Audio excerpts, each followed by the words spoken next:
Okay, so how many of you Sony owners out there have looked at your factory fitted sunscreen and gone, bleh?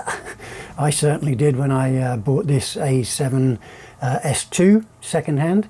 And the first thing I wanted to do was to change out that the LCD protector. So it had a little nick in the corner anyway. So all I needed to do is this. I took that nick and I just levered it up a little bit. And what I needed to do was to detach that from the screen. Now be careful, because this is a very delicate job. You don't want to end up scratching your screen forever, just to, in this whole process. So just be really careful.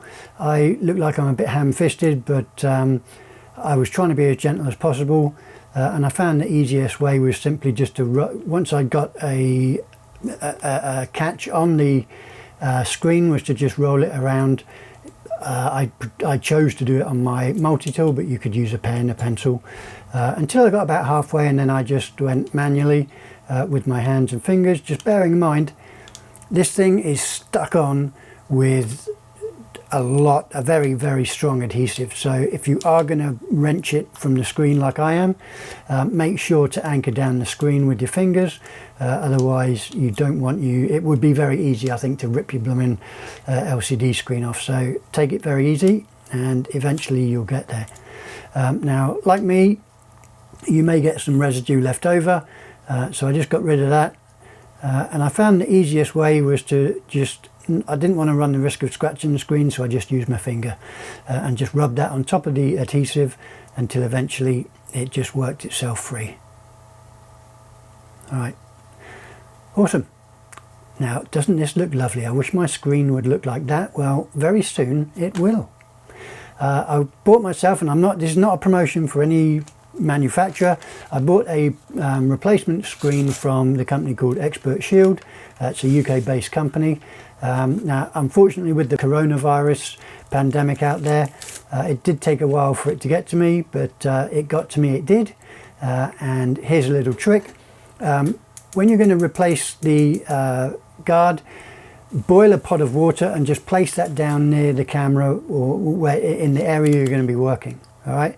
And another little trick is to tear off a little bit of sticky tape, all right, and attach that to the shield so that, as follows, it acts like a hinge. Now, don't worry, because where I'm sticking it, that is going to be face out. Okay, any fingerprints that you may see on the screen underneath, they're going to be removed, because there is the shield that detaches from the inside of this screen, and it attaches without any glue, but just on contact. It adheres to the static electricity of the LCD. Okay, so I got everything in place. And then once everything was lined up, I just stuck that sticky tape down in place. So it basically acts like a hinge. Okay, and then I can just make sure that I'm in the right location, put that tape down, and the mist from the steam, what that does is it attaches to the floating dust in the area around where you're doing your LCD protector change, and it just reduces the amount of dust that may be in the air around you. Okay, so now that I've got the LCD protector on a hinge, I'm happy with the location. Give the screen one final wipe, make sure there's no dust on the screen before I peel off the protective layer on the screen protector.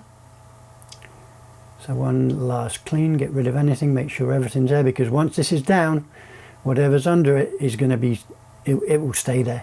Okay, so just making sure my hinge is set, and then all I need to do is lift up the protective shield, grab a hold of that tab, and then just peel that off. Okay, and then lay that down back onto the LCD screen of the camera, and then just very gently with a lens cloth or with a rag, just add a little bit of pressure evenly, just to force out any bubbles that may have formed under the screen. 99.9% I got it nailed, but I did have some tiny little pinprick spots underneath the LCD, but compared to what it was, it looks brand new. Once the LCD screen or the protector was in place, again I just peeled off the tape that I used to create the hinge, and then rubbed down on where that tape was, just to make sure and just to ensure that there is that nice connection to the screen. And there you can see how wonderful this screen now looks compared to what it did look like. And as you can see, there are a couple of little spots there, but hey, I'll take those over what it was any day. And there you go, cool beans. Now, I used this screen, this is no way a promotion of Expert Shield. I used, like I said, I used the screen that they provided. There's numerous manufacturers out there. If you do decide to use it, so far I haven't had any problems, but this is just how I decided to change out my protector. Good luck if you decide to do the same for yourselves. Take care, and don't blame me if it goes wrong. Cheers guys, take care, all the best.